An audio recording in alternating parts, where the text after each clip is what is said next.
ನಮಸ್ಕಾರ. ಫ್ರೀಡಂ 19 ಸುದ್ದಿವಾಹಿನಿಗೆ ಸ್ವಾಗತ. ಇಂದಿನ ಮುಖ್ಯ ಸುದ್ದಿಗಳತ್ತ ಗಮನ ಹರಿಸೋಣ.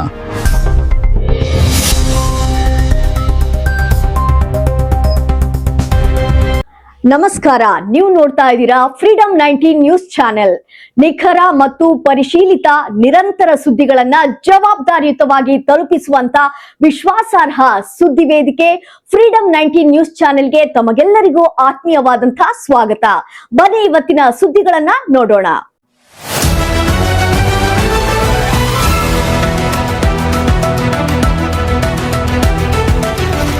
ರಾಜ್ಯದಲ್ಲಿ ಕುಡಿಯುವ ನೀರಿನ ಸಮಸ್ಯೆ ಎದುರಾಗಿರುವ ಹಿನ್ನೆಲೆಯಲ್ಲಿ ತಮಿಳುನಾಡಿಗೆ ಕಾವೇರಿ ನೀರು ಹರಿಸುವ ವಿಚಾರದಲ್ಲಿ ಸರ್ಕಾರದ ನಿರ್ಧಾರವೇ ಅಂತಿಮ.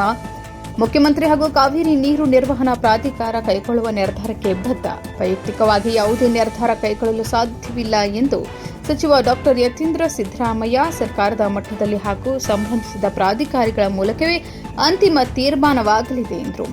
ಬೆಳಗಾವಿಯ ಕಾಂಗ್ರೆಸ್ ಭವನದಲ್ಲಿ ಮಾಧ್ಯಮಗಳಿಗೆ ಸಚಿವ ಡಾ ಯತೀಂದ್ರ ಸಿದ್ದರಾಮಯ್ಯ ಹೇಳಿಕೆಯನ್ನ ನೀಡಿದ್ದಾರೆ. ಗೌಸನದಿ, ಫ್ರೀಡಂ 19 ನ್ಯೂಸ್, ಬೆಳಗಾವಿ. ಬೆಳಗಾವಿ ಕರ್ನಾಟಕ ರಾಜ್ಯದ ಅವಿಭಾಜ್ಯ ಅಂಗ ಆಗ್ತದೆ. ಆದ್ರೆ ಮೇಯರ್ ಅದನ್ನ ಪಾಸ್ ಮಾಡಿದ್ರೆ ಏನ್ ಮಾಡಿದ್ದಾರೆ, ಅದಕ್ಕೆ ಕಾನೂನು ಅಭಿಪ್ರಾಯ ಅಂತ ಹೇಳಿ ನಮ್ಮ ಇಲಾಖೆ ಕಳಿಸ್ಬಿಟ್ಟಿದ್ದಾರೆ. ನಮ್ಮ ಇಲಾಖೆಯಿಂದ ಮತ್ತೆ ಟಿಸಿ ಹೋಗಿ ಟಿಸಿಯಿಂದ ಮತ್ತೆ ವಾಪಸ್ ನಮ್ಮ ಇಲಾಖೆ ಸೆಕ್ರೆಟರಿ ಬಂದಿದೆ.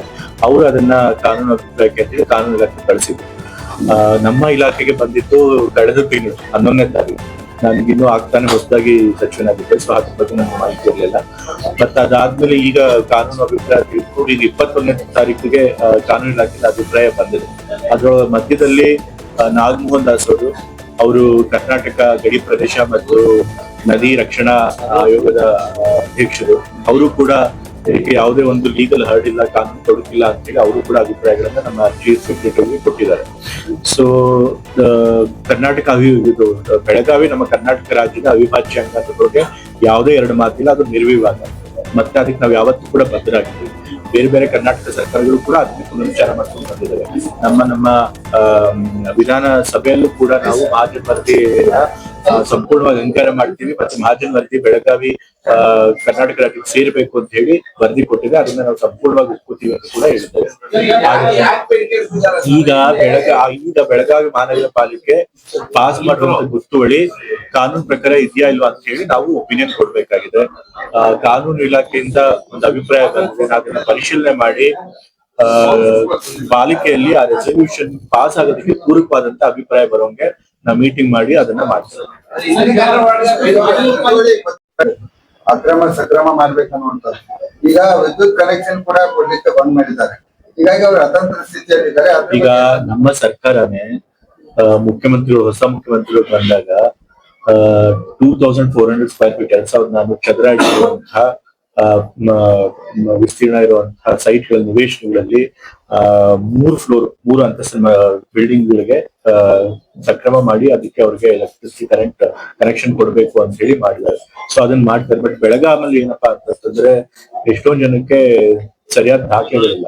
ಅವ್ರ ಹತ್ರ ಖರೀದಿ ಮಾಡಂತ ದಾಖಲೆಗಳೇ ಇಲ್ಲ. 100 ರೂಪೀಸ್ ಬಾಂಡ್ ಅಲ್ಲಿ ಏನೋ ಎಷ್ಟೊಂದ್ ಜನ ಮಾಡಿ ಆಗಿನ ಕಾಲದಲ್ಲಿ ತಗೊಂಡ್ಬಿಟ್ಟಿದ್ದಾರೆ. ಸಂಪೂರ್ಣವಾದಂತಹ ಮಾಲೀಕತ್ವ ಹೊಂದಿಲ್ಲ. ಸೊ ಹಾಗಾಗಿ ಸ್ವಲ್ಪ ಇಲ್ಲಿ ಸಮಸ್ಯೆ ಹೊಂದಿದೆ. ಅದಕ್ಕೆ ಏನ್ ಮಾಡ್ಬೋದು ನೋಡ್ಬೇಕು.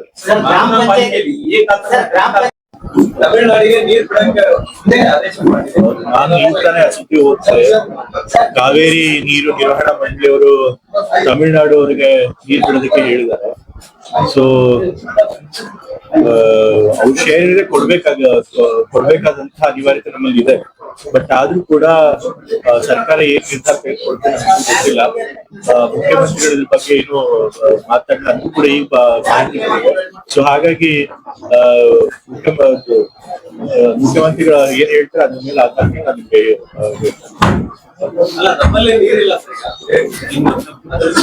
ಈಗ ಕಾವೇರಿ ನೀರು ಕಮ್ಮಿ ಆಗಿದೆ, ಮಳೆ ಬಂದು ಕಮ್ಮಿ ಆಗಿದೆ. ಆದ್ರೆ ನಾವೊಂದು ವ್ಯವಸ್ಥೆ ಮಾಡ್ಕೊಂಡಿದೀವಿ. ಮತ್ತೆ ಸುಪ್ರೀಂ ಕೋರ್ಟ್ ಆರ್ಡರ್ ಆದೇಶದ ಮೇರೆಗೆ ಈ ತರ ಕಾವೇರಿ ನೀರು ನಿರ್ಮಾಣ ಮಂಡಳಿ ಎಲ್ಲ ಮಾಡ್ಕೊಂಡಿದೀವಿ. ಸೊ ಅವ್ರು ಸುಪ್ರೀಂ ಕೋರ್ಟ್ ಅವರು ಆ ಮಂಡಳಿ ಅವ್ರು ಏನ್ ತೀರ್ಮಾನ ಕೊಡ್ತಾರೆ ನಾವು ಬದ್ಧವಾಗಿರ್ಲೇಬೇಕಾಗುತ್ತೆ ಕಾನೂನು ಪ್ರಕಾರ. ಸೊ ಹಾಗಾಗಿ ನಮ್ ಕುಡಿಯೋ ನೀರಿಗೆ ಎಷ್ಟು ನೀರು ಕೊಡ್ಬೇಕು ಅದನ್ನ ಇಟ್ಕೊಂಡು ತಮಿಳ್ನಾಡಿಗೆ ಏನ್ ನೀರು ಕೊಡ್ಬೇಕು ಅದು ಕೊಡ್ಬೇಕಾಗುತ್ತೆ. ಬಟ್ ಆದ್ರೂ ಕೂಡ ಮುಖ್ಯಮಂತ್ರಿಗಳ ಇದ್ರ ಬಗ್ಗೆ ಏನ್ ಹೇಳ್ತಾರೆ ಅದನ್ನ ಅದೇ ಅಂತಿಮ ಆಗುತ್ತೆ. ಅಲ್ಲ, ಈಗ ನೀರಿಲ್ಲ ಅನ್ನುವಂಥದ್ದನ್ನ ಸ್ವಲ್ಪ ವಾದಿಸಿದ್ರೆ ಆ ಭಾಗದ ರೈತರು ಕೂಡ ವಿರೋಧ ಮಾಡ್ತಾ ಇದ್ದಾರೆ. ಯಾಕಂದ್ರೆ ಮಳೆನೂ ಕೂಡ ಆಗಿಲ್ಲ. ಮುಂದಿನ ದಿನಗಳಲ್ಲಿ ಕುಡಿಯುವ ಇದು ನೀರು ಕೋರ್ಟ್ ಅಲ್ಲಿ ವಾದ ಮಾಡುವಂತದ್ದಲ್ಲ. ಇದಾಗ್ಲೇ ಹಿಂದೆ ಎಲ್ಲ ಸುಪ್ರೀಂ ಕೋರ್ಟ್ ಹೋಗಿ ಒಂದು ರಚನೆ ಆಗಿದೆ. ಆ ಮಂಡಳಿಯವರು ನೀರಿನ ಪರಿಸ್ಥಿತಿ ಎರಡೂ ರಾಜ್ಯದಲ್ಲಿ ನೋಡಿ ಅದ್ರ ಆಧಾರದ ಮೇಲೆ ಯಾರಿಗೆ ಕೊಡ್ಬೇಕು ಅಂತ ಹೇಳಿ ತೀರ್ಮಾನ ಮಾಡ್ತಾರೆ. ಸೊ ಹಾಗಾಗಿ ಇದ್ರ ವಿಷಯದಲ್ಲಿ ನಾವೇನು ಮಾಡೋದಕ್ಕಾಗಲ್ಲ, ನಮ್ ಕೈ ಕಟ್ಟಿರುತ್ತೆ. ಬಟ್ ಆದ್ರೂ ಕೂಡ ಮುಖ್ಯಮಂತ್ರಿಗಳ ಇದ್ರ ಬಗ್ಗೆ ಏನ್ ಹೇಳ್ತಾರೆ ಅದೇ ಅಂತಿಮ ಆಗುತ್ತೆ. ನೀರಿಲ್ಲ ಅನ್ನುವಂಥದ್ದನ್ನು ಮನವರಿಕೆ ಮಾಡ್ತೀವಿ. ಅದನ್ನೆಲ್ಲ ಮನವರಿಕೆ ಮಾಡ್ಕೊಟ್ಟಿರ್ತಾರೆ. ಅವರ ಈ ಒಂದು ತೀರ್ಮಾನಕ್ಕೆ ಬರಕ್ಕಿಂತ ಮುಂಚೆ ಎರಡೂ ರಾಜ್ಯದ ಪ್ರತಿನಿಧಿಗಳನ್ನ ಮತ್ತೆ ನಮ್ಮ ಅಧಿಕಾರಿಗಳನ್ನೆಲ್ಲ, ಎಕ್ಸ್ಪರ್ಟ್ ಗಳನ್ನ, ಪರಿಣಿತರನ್ನ ಅವ್ರನ್ನೆಲ್ಲ ಭೇಟಿ ಮಾಡಿ ಅವರೆಲ್ಲರದ್ದು ವಾದಿಗಳನ್ನ ಆಲಿಸಿನೇ ಒಂದು ತೀರ್ಮಾನಕ್ಕೆ ಬರುತ್ತೆ. ನೀವೇನಾದ್ರೂ ಈ ಬಗ್ಗೆ ಚರ್ಚೆ ಮಾಡುವಂಥದ್ದು? ನಾನೇನು ಇದ್ರ ಬಗ್ಗೆ ಚರ್ಚೆ ಮಾಡಕ್ಕಾಗಿಲ್ಲ. ಸೊ ಕಾವೇರಿ ಪ್ರಾಧಿಕಾರ ಏನ್ ತೀರ್ಮಾನ ಕೊಡುತ್ತೆ ಅದಕ್ಕೆ ಭದ್ರ ಆಗಿರ್ಲೇಬೇಕು ಸರ್ಕಾರ. ಮುಖ್ಯಮಂತ್ರಿಗಳು ಇದಕ್ಕೆ ಏನ್ ರೆಸ್ಪಾಂಡ್ ಮಾಡ್ತಾರೆ? ಅವರು ಪ್ರಗತಿ ಪರಿಶೀಲನೆ ಮಾಡಿದ್ದಾರೆ. ಹೌದು. ಇದೆಲ್ಲ ಕ್ರಮಗಳನ್ನು ನಾನು ಇವತ್ತು ನಮ್ಮ ಇಲಾಖೆಯಲ್ಲಿ ಬೆಳಗಾವಿ ಮಹಾನಗರ ಪಾಲಿಕೆ ಮತ್ತೆ ಬೆಳಗಾವಿ ನಗರಾಭಿವೃದ್ಧಿ ಪ್ರಾಧಿಕಾರ ಎರಡೂ ಬರುತ್ತೆ. ಈ ಎರಡೂ ಇಲಾಖೆಗಳ ಒಂದು ಪ್ರಗತಿ ಪರಿಶೀಲನೆ ಮಾಡಿದೆ. ಸೊ ಹಾಗಾಗಿ ಬೆಳಗಾವಿ ಮಹಾನಗರ ಪಾಲಿಕೆಯಲ್ಲಿ ಬೇಕಾದಷ್ಟು ಕಾಮಗಾರಿಗಳು ನಡೀತಾ ಇದೆ. ಕೆಲವು ವರ್ಕ್ಗಳು ನಿಗದಿತ ಸಮಯದಲ್ಲಿ ಮುಗಿದಿಲ್ಲ, ಬಹಳ ವಿಳಂಬ ಆಗಿದೆ. ಸೊ ಅದನ್ನ ವಿಳಂಬ ಮಾಡ್ಬೇಡಿ, ಈಗ ಒಂದು ಟೈಮ್ ಲಿಮಿಟ್ ಕೊಟ್ಟು ಆ ಟೈಮ್ ಲಿಮಿಟ್ ನಲ್ಲೇ ಮುಗಿಸ್ಬೇಕು ಅಂತ ಹೇಳಿದ್ದೇನೆ. ಮತ್ತೆ ನಗರನ ಸ್ವಚ್ಛವಾಗಿಡ್ಬೇಕು ಅಂತ ಹೇಳಿದ್ದೇನೆ.